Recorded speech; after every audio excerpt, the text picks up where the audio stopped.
Uzini zarari bormi? Uzini zarari yo'q. Uzi bu ultra tovush tekshiruvi deb ataladi. Mana nomidan ham ko'rinib turibdi. Bu tovushga asoslangan o'sha uzini datchigi tovushni yuboradi va qaytgan signallarga qarab turib bizga tasvirda hosil qilib beradi. Ikkita odam bir-biri bilan gaplashib turganda bularning tovushlari o'zaro bezarar bo'lganlik kabi uzi ham zararsiz. Bu hech qanaqa qandaydir rentgen nurlariga yoki elektromagnit nurlariga boshqa narsaga asoslanmagan. Bu faqatgina tovushga asoslangan usul hisoblanadi. Shuning uchun ham bemalol kichkina muddatli homiladorlikda ham qo'llasa bo'ladi.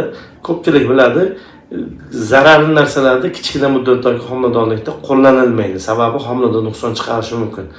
Uzini ultra tovushda bemalol kichkina muddatdagi homiladorlikda qo'llasa bo'ladi. Shundan ham bilsak bo'ladiki, ya'ni shuni tavsiya qilib berilganki, uzi zararsiz. Shu zararsiz bo'lganligi uchun ham bemalol qo'llash uchun tavsiya etiladi.